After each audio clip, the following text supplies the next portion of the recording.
Vou contar mais uma linda história a partir de agora. Só que eu quero fazer antes um pedido para você. Se inscreva no canal. É um gesto tão simples para você e tão significativo para o canal. Entra no canal, se inscreva, curta, põe o teu joinha, acione o sininho. Para nós isso é muito importante. O canal ganha força e muito mais histórias a serem contadas. Por favor, se inscreva no canal. Agora, prepara o coração, porque a história de hoje é linda.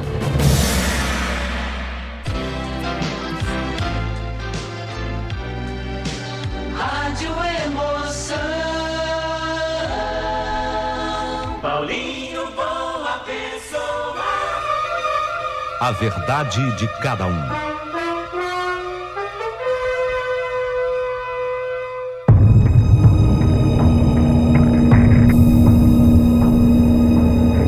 Tinha tudo. Eu vou repetir essa frase. Eu tinha tudo. Eu tinha a juventude, 35 anos. 35 anos, oh, mulher, é quase uma menina, as pessoas dizem.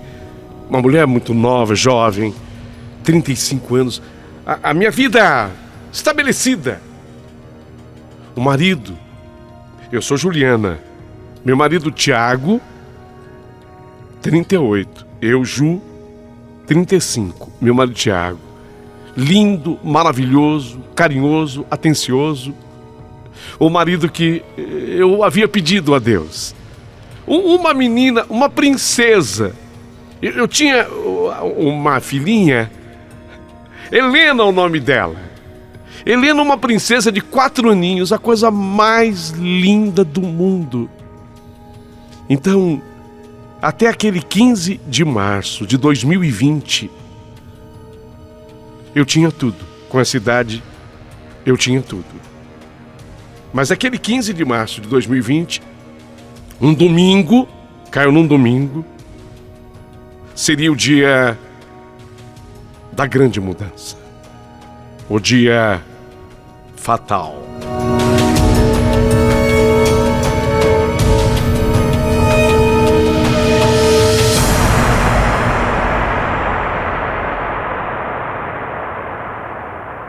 A moça que tinha tudo estava no seu apartamento com a família. Eu estava lá. 5 da manhã. Foi muito cedo. 5 da manhã. Acordamos com estouros. Sabe, explosões assim, até parecendo com tiros. Eram uns pipocos, uns estouros. Até parecia com tiros, sabe?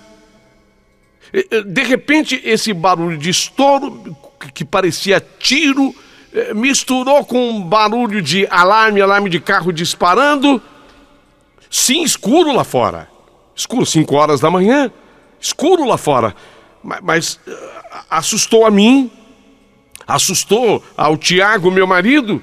Ele levantou, olhou pela janela. Eram os pipocos assim, pareciam tiros, sabe? Explosões.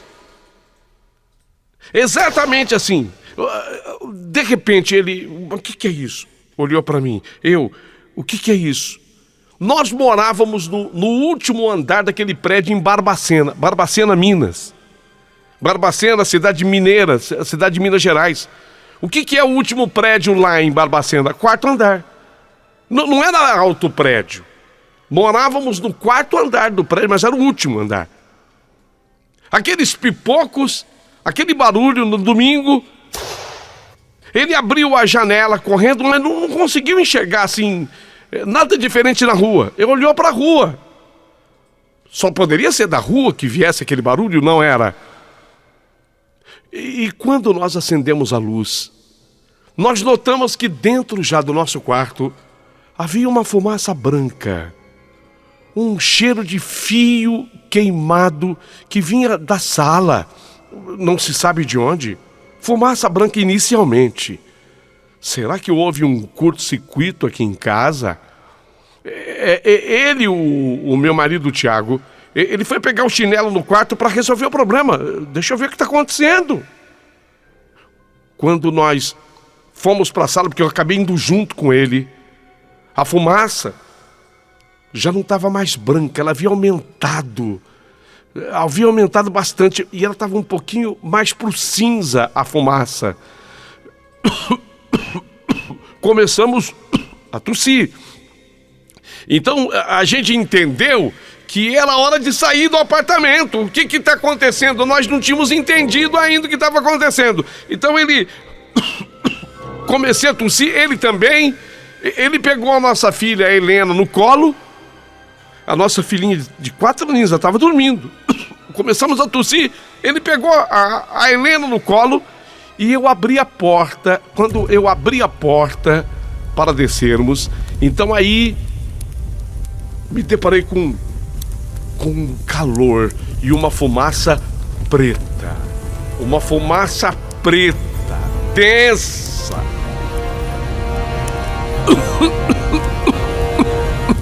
A gente começa a tossir e não dá para enxergar um palmo à frente do nariz, de tão densa, de tão negra que era a fumaça, não dava para enxergar um palmo na frente do nariz.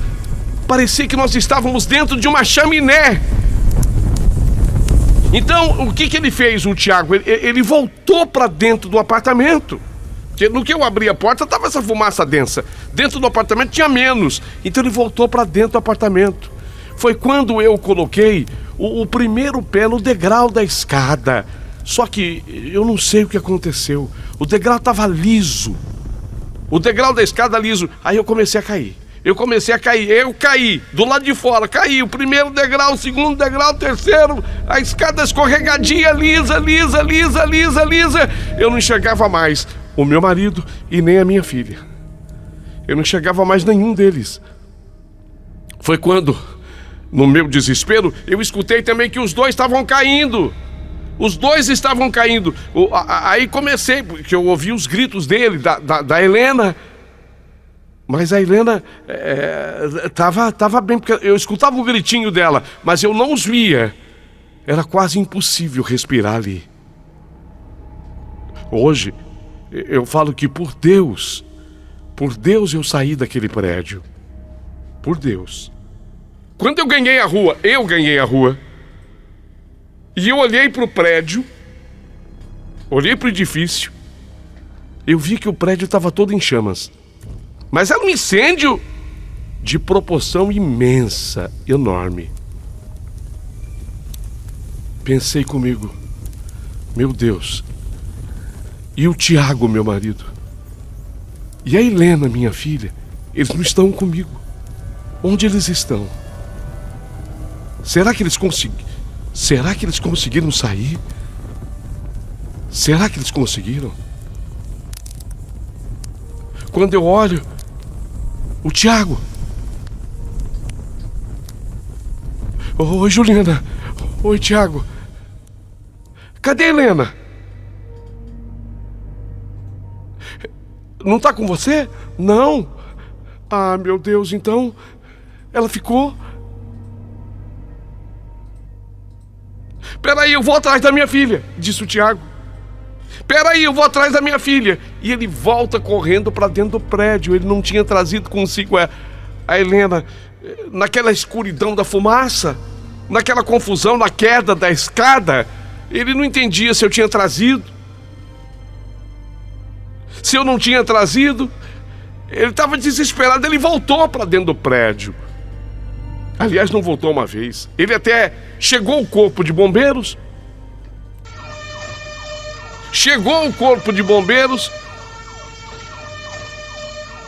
E como ele teve que voltar para dentro do prédio, ele não quis nem saber se tinha bombeiro, se não tinha. Ele foi empurrando, sabe, o corpo de bombeiros. Ele foi empurrando, tentando entrar.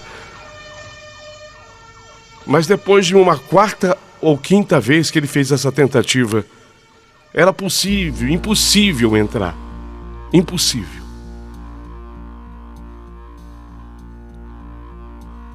No final, ele estava com 80% do corpo queimado. Na última vez que ele saiu do prédio, 80% do corpo queimado. Aí ele pediu ajuda, porque o corpo de bombeiro estava ali presente, o corpo de bombeiros ali presente, ele pediu uma ajuda. O corpo muito queimado. Muito mesmo.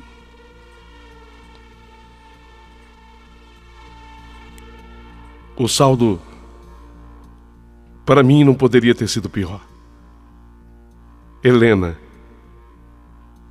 minha filhinha de 4 anos, ela tinha se sufocado naquela escada e ficou perdida naquela escada. Ela morreu naquele incêndio. Helena, a minha filha de 4 anos, morreu. O Tiago foi para o hospital de Barbacena, ficou internado 28 dias, foi transferido para BH, a capital mineira, Belo Horizonte, porque a situação dele era gravíssima. Isso tudo aconteceu no 15 de março, quando foi 12 de abril, um domingo de Páscoa. Domingo de Páscoa, 12 de abril, o Tiago, meu marido, morreu também. Eu soube um tempo depois que, quando foram entubá-lo, isso lá no hospital de BH, de Belo Horizonte, ele pediu, por favor, com muita dificuldade para falar, porque ele estava queimado por dentro também, sabe? Mas ele conseguiu comunicar, lá no hospital em BH, por favor, não me entubem, não. Eu prefiro morrer. Porque eu sei que a minha filha morreu. E como eu sei que a minha filha morreu, eu não quero mais viver.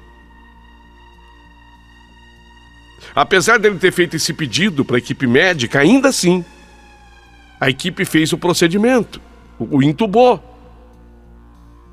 Mas ele não sobreviveu. Bom, eu perdi tudo. Imagine, 35 anos eu perdi uma filha de 4. Eu perdi meu marido de 38. Aí bens materiais, bom, eu nem conto, mas eu tinha perdido tudo, móveis, roupas, carro. Uma coisa que me marcou profundamente foi que no dia do enterro da Helena, eu não tinha como vestir a minha filha. Já era tão triste para mim, sabe? Já era tão triste tudo que tinha acontecido com ela. E na hora de vesti-la para aquela última homenagem, para sepultá-la, eu não tinha uma roupinha para colocar na minha filha. Que tudo ficou dentro do apartamento. E tudo foi destruído. Na época, eu tinha uma loja infantil. Aí eu fui abrir a loja. Eu fui lá e peguei uma roupinha na loja para colocar na minha filha. Mas isso tudo foi muito pequeno se comparado à perda da minha família. Eu queria ter perdido tudo de material como perdi. Queria ter perdido mais. Queria ter perdido muito mais, mas ter ficado com a minha filha, ter ficado com meu marido. No dia da morte do Tiago, o meu marido, eu fiquei sabendo o que tinha acontecido. Foi aí que eu fui saber, só em abril. Só no 12 de abril, aconteceu lá no 15 de março. Só no 12 de abril, domingo de Páscoa, no dia que meu marido morreu, foi que eu fiquei sabendo o que tinha acontecido. Como é que aconteceu? Que incêndio foi esse? Que pipocos eram aqueles que eu escutava? Aqueles estouros, o que era aquilo? Aí domingo de Páscoa eu fiquei sabendo. Quase que um mês depois, porque foi 15 de março, era 12 de abril. O incêndio acontecido no meu prédio tinha sido um incêndio criminoso. E criminoso o incêndio? Você quer dizer que alguém colocou fogo no prédio? Exatamente o que eu quero dizer. Mas como que uma pessoa coloca fogo num prédio? Eu vou explicar para vocês e vocês vão ficar pasmos. Um ex-marido, escutem bem, um ex-marido, ele era casado com uma mulher, essa mulher morava no prédio. E ele tentava voltar com essa mulher. Ele queria voltar com essa mulher. Ela morava lá no prédio. Ele tentava voltar com essa mulher. E a mulher não queria mais um direito dela. Ela não queria mais nenhum relacionamento com ele. Não, não quero. Não, não aceito. Não, não quero. Ah, é assim? O que ele fez? Para vingar da mulher, para vingar da ex, ele foi na garagem do prédio. A garagem do prédio era muito apertadinha. Sabe quando o carro não dá para abrir a porta porque o outro está do lado? Quando eu entrava com o carro na garagem do prédio, os passageiros tinham que desembarcar antes. Porque se eu entrasse com os passageiros na garagem, ninguém saía. Porque era um carrinho encostado no outro. E o que esse cidadão fez? Ele, para vingar da ex que não queria voltar com ele, ele foi na garagem do prédio, muito apertadinha, falou: vou colocar fogo no carro dela. Vou colocar fogo no carro dela. É a minha vingança. O carro dela pegou fogo, porque ele colocou pneu, gasolina, para poder incendiar o carro. Ele colocou esses apetrechos todos. Ele incendiou o carro dela. Só que, obviamente, que o fogo do carro dela foi passando para o outro carro. E os carros estavam com combustível no tanque. E começou a ver aquelas explosões. Lá na garagem do prédio. Lá na garagem.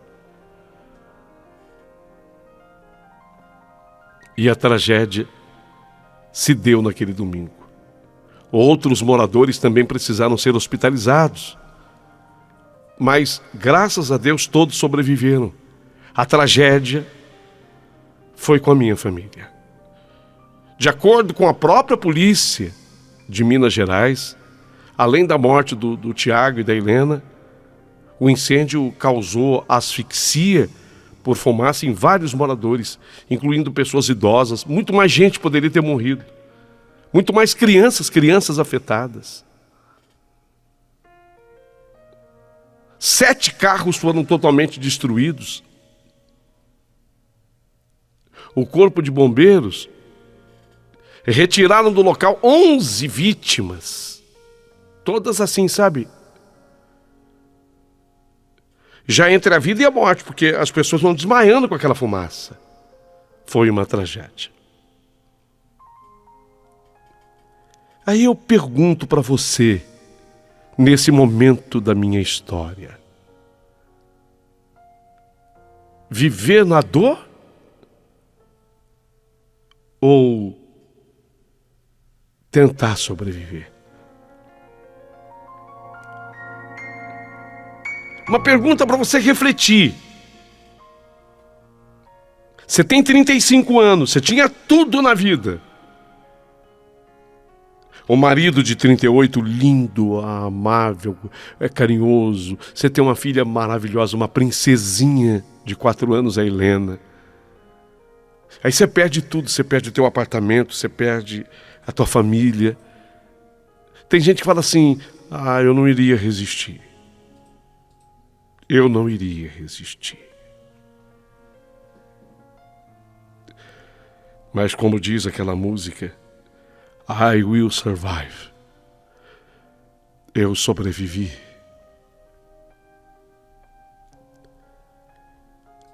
Nem tanto tempo é passado assim, mas eu sobrevivi. Porque logo após o incêndio, após essa tragédia, começa uma outra tragédia brasileira. Começa a pandemia, começa o Covid-19. Então, eu fiquei isolada devido à Covid, todo mundo ficou. Eu fiquei com a minha mãe, fiquei isolada. E a minha mãe, para me confortar, dizia assim: filha, não é só você que está assim, isolada. Eu ficaria isolada de qualquer jeito. Deu para entender? Lógico. Eu estava em depressão absoluta. Então eu ficaria isolada de qualquer jeito. Mas minha mãe dizia: filha, não é você que está isolada. O mundo está isolado. E a minha mãe dizia: procura um rumo para você, filha. Você tem que sobreviver. Procura um rumo. E eu fui enfiando na minha cabeça, sabe, que eu precisava um rumo, um sentido para tudo. Minha mãe ali, me apoiando. Aliás, não só a minha mãe, mas a minha família, depois os amigos. Em determinado momento eu percebi que eu tinha mesmo que escolher viver na dor ou no amor. Pensei que se eu escolhesse a primeira opção, viver na dor, me tornaria uma pessoa amarga, não falaria sobre o que aconteceu da forma que eu falo hoje. Eu, até ali, só tinha vivido num amor com Helena, minha filha, e com o Tiago. E quando eu pensava neles, me vinha o amor. Quando eu lembrava do Tiago, a forma carinhosa que ele me tratava. Quando eu pensava na minha filha, Helena, não vinha a dor, me vinha o amor. Quando foi agosto de 2020, portanto, exatos 3 anos agora, agosto de 2020, eu tomei a decisão que muita gente achou a mais estranha de todas. Eu decidi que eu ia conversar com um homem que colocou fogo no meu prédio. Ele estava preso. O que colocou fogo no prédio? O ex da minha vizinha. Ele estava preso. Eu falei, vou conversar com ele. Eu vou conversar com esse homem, eu quero entender. Olha, quem é mãe sabe que quando acontece alguma coisa com um filho, uma filha, a gente vira uma leoa, não vira? Mas eu precisava conversar com esse homem. Eu precisava olhar nos olhos dele. Quando eu decidi, em agosto de 2020, que eu ia na cadeia visitá-lo, ninguém aceitava. Você está louca, Juliana, pelo amor de Deus, você não vai fazer besteira, Juliana, você não vai fazer bobagem, Juliana. As próprias autoridades, o que a senhora pretende com essa visita? Agredi-lo não vai resolver nada. E aí eu disse para uma pessoa que ia decidir se iria autorizar minha ida ou não, eu falei, não, eu quero só conversar com ele. Eu sou incapaz de agredir uma pessoa. E aí essa pessoa da autoridade, fazia parte da justiça, autorizou-me e eu fui visitá-lo.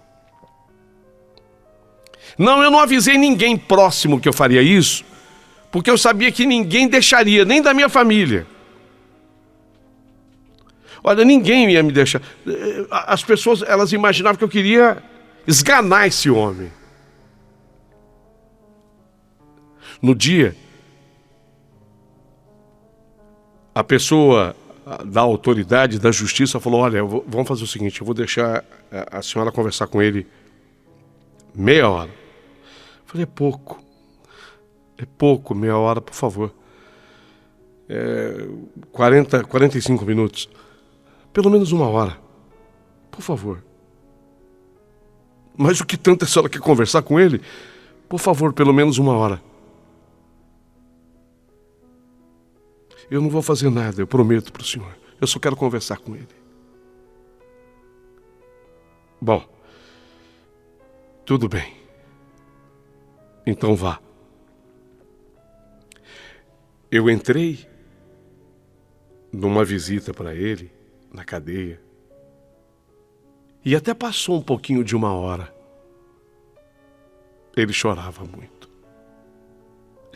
Perdão, me perdoa.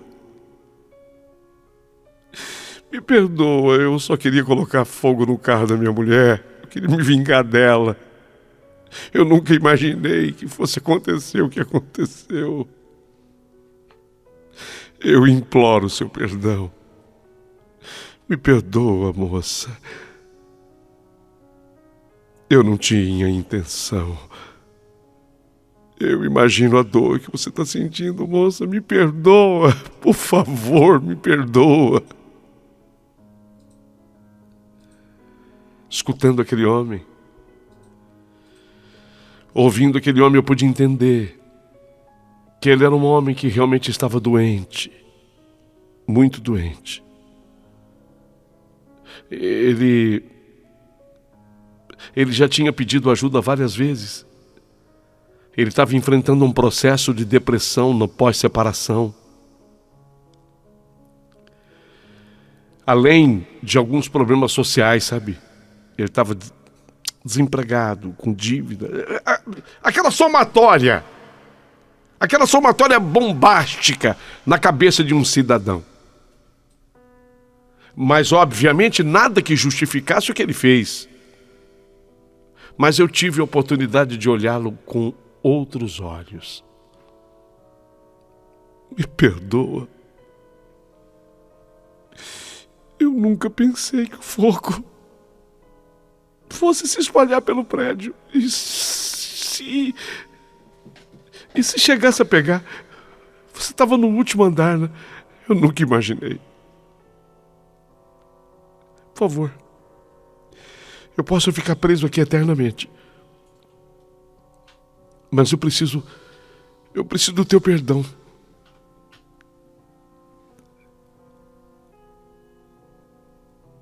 Já tinha mais de 1 hora que a gente estava conversando. O senhor da justiça, de vez em quando, olhava à distância para ver se estava tudo bem. Mas ele não interferia. Porque ele observava que era uma conversa, um diálogo. Então eu olhei para esse homem, o causador da tragédia, e eu respondi para ele: perdoa, senhor. O senhor está perdoado.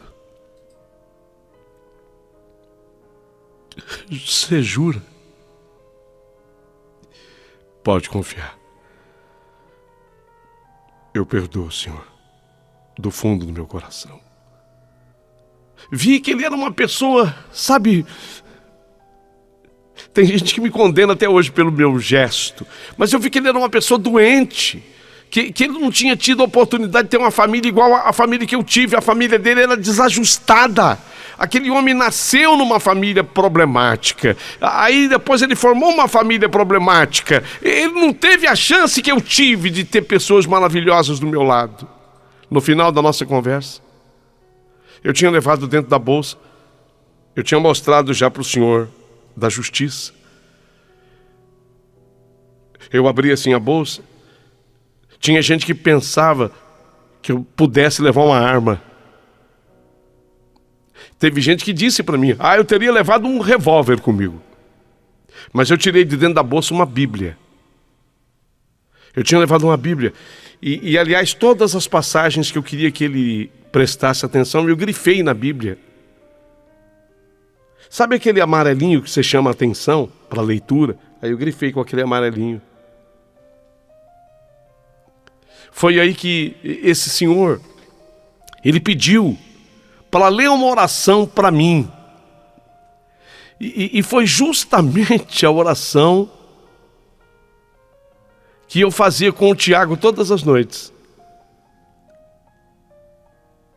Ele pediu para ler, ele não me conhecia, obviamente, era a primeira vez que ele me via, mas quando ele falou: eu quero ler esse trecho aqui para você da Bíblia, quando ele leu, era o mesmo trecho que eu e o Tiago fazíamos todas as noites. E isso foi uma resposta de Deus naquela hora. Tipo: Juliana, você está fazendo a coisa certa. Esse é o caminho. Então aí, quando ele leu aquele trecho que eu lia com o Tiago toda noite, eu falei: estou leve. Estou mais leve. O perdão é libertador. Perdoar não é esquecer, gente. As pessoas confundem muito isso. Perdoar é deixar de carregar o ódio, a mágoa no coração. Eu não queria ser juíza da vida daquele homem. Estar lá e praticar esse ato foi a semente para o meu renascimento. Atualmente, ele cumpre prisão ainda, mas agora é domiciliar, não está mais na cadeia. Prisão domiciliar. Eu acredito muito na justiça de Deus. Não conseguiria seguir adiante se eu carregasse qualquer ódio com relação àquele homem. Eu senti que eu estava dando um passo ali, sim. Quando eu perdoei aquele homem, eu senti que eu estava dando um passo para recomeçar uma vida. ou começar uma nova vida. Foi uma decisão muito pensada. Não pense que eu fui lá de alegre conversar com aquele homem na cadeia. Foi muito pensada. E refleti muito sobre a vida que eu tive com a Helena e com o Tiago. Não foi fácil, mas eu sabia que era importante. Nada que eu fizesse traria de volta minha filha ou meu marido. E eu precisava seguir, afinal eu tinha uma vida pela frente. Foi depois disso, depois que eu consegui perdoar esse homem, olha a importância do perdão. É isso que eu quero que você preste atenção. Quando eu consegui perdoar esse homem, eu comecei a pensar no novo emprego. Eu saí de lá da cadeia assim. Quando eu saí do presídio, que eu pisei na calçada, eu falei, preciso de um emprego, um novo emprego. Eu quero ver a vida com outros olhos. Alimentar no coração a gratidão. Na época, eu tive a oportunidade de abrir uma floricultura. Lembra que eu tinha uma loja de confecção? De roupinha para criança. Eu não queria mais mexer com aquilo, devido à lembrança da minha filha. Então, vou abrir uma floricultura. E foi muito bacana. Hoje eu não trabalho mais com isso, mas foi algo que me ajudou muito. E logo depois, eu fui fazer faculdade de psicologia, vou estudar. Na época, ajudei outras pessoas que estavam também passando pelo luto. Eu até montei um grupo na paróquia da minha igreja para que pessoas enlutadas viessem se apoiar na minha história. Desse grupo nasceu a ideia de fazer psicologia. Era um antigo sonho fazer essa faculdade, mas eu sempre adiava, deixava para depois. Então eu resolvi não adiar mais. Foi nesse período também que eu conheci um outro homem. Nos conhecemos por meio de amigos em comum. E começamos a viver uma história transformadora e restauradora. Eu fui percebendo que aquele novo homem que eu conheci tinha os mesmos objetivos meus, os mesmos pensamentos e a mesma fé, o que ajudou muito. Começamos a namorar. E quando foi no finalzinho do ano passado, no finalzinho de 2022, nós nos casamos. Creia, eu me casei. E agora, eu estou grávida. Eu estou esperando um menino cujo nome eu escolhi. Junto com ele, vai ser Bonifácio. O Bonifácio, esse Bonifácio, ele me liga à bondade, sabe? Porque eu carrego muita gratidão pela história vivida com o Tiago e a Helena, minha filha. Eu vivi com o Tiago um casamento de 8 anos. Um casamento muito saudável. Com o nosso namoro entre mim e o Tiago, foram 13 anos. Eu nunca dormi um dia na minha vida sem falar com o Tiago. Eu nunca dormi de cara feia com ele, nem ele comigo. A gente se respeitava. A gente era uma família realmente consolidada. Tínhamos sim problemas, como todo mundo tem. Mas era algo prazeroso viver. Estar ao lado dele e alimentar isso no coração é muito bom. E a Helena, minha filha? E a minha princesa de 4 anos, a Helena? Me ensinou muito. A Helena, ela era uma criança intensa. E não era desse mundo não, Helena. Eu vou provar para vocês. Tudo o que eu vivi com a Helena foi muito marcante. Ela era uma criança de outro mundo, pelas coisas que ela falava e a forma como agia. Desde pequena, ela era muito espiritualizada. Desde que começou a falar, sempre falava sobre... Mamãe, a Helena falava isso para mim. Mamãe, um dia eu vou virar uma estrelinha. Assustava. Depois que ela falava isso, ela chorava. Mamãe, eu vou virar uma estrelinha, e ela chorava. Dizendo a mim mesma depois que ela não queria virar uma estrelinha. Eu cheguei a perguntar lá na escola, fui lá. Vocês estão falando sobre morte com a minha filha? Porque eu estou muito assustado com o que ela fala. Não, jamais tocamos nesse assunto aqui. Pode ficar tranquilo, Juliana. Isso é da cabecinha dela. No sábado, antes dela morrer, porque o acidente foi num domingo. Tudo num domingo. No sábado, antes, a gente estava brincando e ela falou, a Helena falou para mim, que queria me contar um segredo. Mamãe, quero te contar um segredo. Só que a senhora não pode falar nada pro papai. Ele não pode saber, tá? Eu falei, uai, então pode contar, filho, qual é o segredo? Mamãe, você sabia que eu vou morrer? Filha, mamãe, você sabia? Mamãe, eu vou morrer. Eu levantei da cama na hora e falei, filho, mas por que você está falando isso? Você sabe que a mamãe não gosta, filha, desse tipo de assunto. E ela me disse, mamãe, eu sei que eu vou morrer, o papai do céu, ele está aparecendo para mim todo dia e toda noite, sabe? Eu só tenho medo, mamãe, de morrer e ficar sozinha. Eu fiquei apavorada. Eu fiquei tão apavorada diante do que ela me disse que eu mandei mensagem para minha mãe. Eu mandei a mensagem para minha mãe contando isso. Ô mãe, o que eu faço? A mamãe falou, procura um psicólogo. Só que não deu tempo, porque no domingo aconteceu tudo que eu narrei. Eu acredito que ela sabia o que fosse acontecer. E que ela tinha um propósito muito grande aqui no mundo de espalhar amor, de mudar a vida das pessoas com essa história. E para que isso aconteça, eu preciso divulgar essa história. Falar de morte é tabu.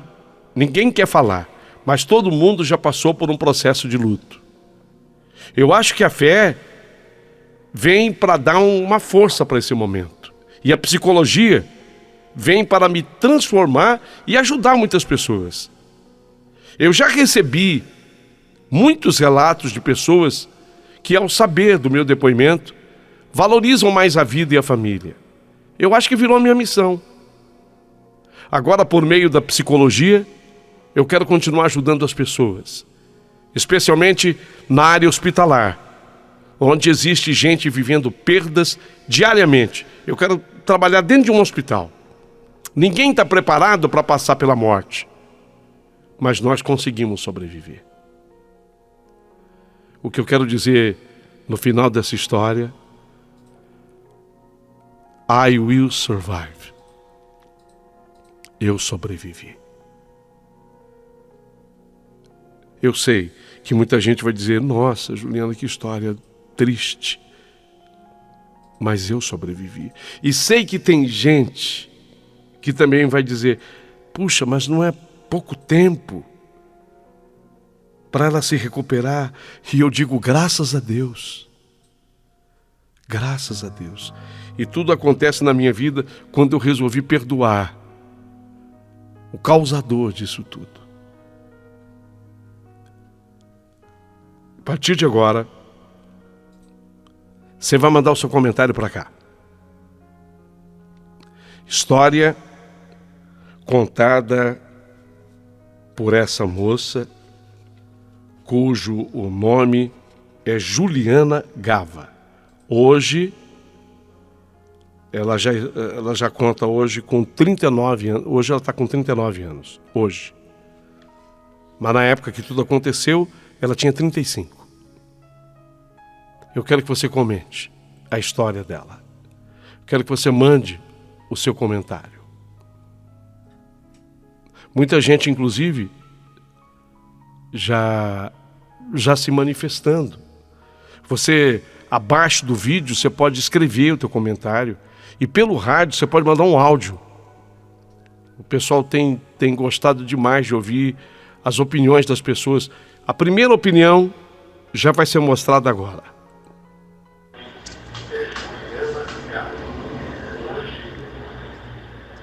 Paulinho, a pessoa quando vai partir, ela sempre sabe, sabia? É incrível, né? Mas ninguém vai embora desse mundo desavisado não, Paulinho. As pessoas sabem. Já teve relatos assim na minha família, viu? Um beijo, é a Marta. Tchau.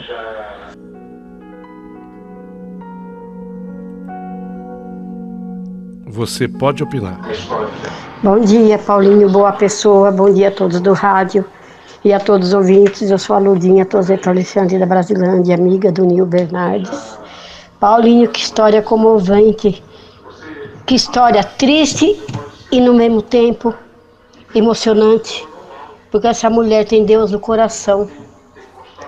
Ela tem muito Deus no coração, ela tá muito próxima de Deus. E o caminho é esse, carregar ódio, amargura, a pessoa fica enfurecida, a pessoa alimenta o lado animal que tem dentro. Muito linda essa história, que Deus abençoe ela, que ela seja muito feliz. Bom dia, Paulinho. História bonita, né?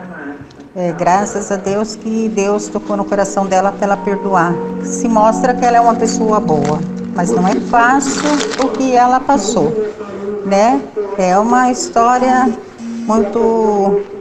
muito triste, mas ela conseguiu perdoar para ela ser feliz. Graças a Deus que ela é feliz, que ela tem esse coração bom. Maria Aparecida.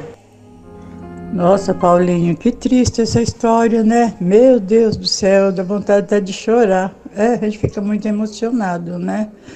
Mas é o destino de cada um, né? Por incrível que pareça, muito cruel, mas é o destino de cada um, tá bom? Gostaria muito de saber o título dessa história para me ouvir depois no YouTube. Um grande abraço, Paulinho, tudo de bom para vocês. Bom dia, Paulinho. Márcia aqui de Cumbica, tudo bem? É linda a história dela. É triste, ela teve o luto dela, mas ela soube perdoar. E o perdão, ele precisa fazer parte da nossa vida, né? Principalmente no mundo no qual nós vivemos hoje com tanta agressividade. E sim, é verdade, acontece muito sobre isso. Eu já tive uma experiência com um parente meu que já é falecido, e antes dele vir a falecer, ele vinha em sonho informar para mim que ele ia morrer, que foi o meu irmão mais velho. Então eu acredito muito nisso, sim. Bom dia. Paulinho, Ferdinando, taxista aqui de São Paulo. Só dá pra dizer uma coisa pra essa moça. Parabéns, né? Linda atitude. Vai dizer mais o quê? Julgar ela ninguém pode, não. Que é isso? Ela tá fazendo a coisa certa. O ser humano é assim. Ele tem que aprender a se recompor. Sem palavras. Perdão é libertador, mas eu não sei se eu teria condições de perdoar uma pessoa por um ato tão terrível desse. Só isso eu tenho a falar. Bom dia, Paulinho. Uma boa sexta-feira. Paulinho, essa moça tem um coração maravilhoso, né? Foi uma história muito triste, mas ela tem um coração enorme. Eu fiquei assim impressionada, né? Com as atitudes dela, uma pessoa muito do bem mesmo. Um beijo, Paulinho. Sou a Elza Chimocawa de Guarulhos. Bom dia, Paulinho. Bom dia todo da Super. Paulinho, mas que história comovente, misericórdia, viu? Essa mulher, ela teve a grandeza de perdoar. Paulinho, eu acredito que a pessoa que tem muita fé em Deus e Deus no coração, consegue tudo, consegue perdoar. É isso, Paulinho, se eu for falar, eu vou passar o dia todo falando sobre a história. Bom dia, Paulinho, querido. Ô, meu amigo, que história, mas a gente precisa de seres humanos como ela. E com certeza, ao perdoar, ela libertou muitas coisas. Bom dia, meu querido amigo. Ana Isabel, da cidade de Carvalho.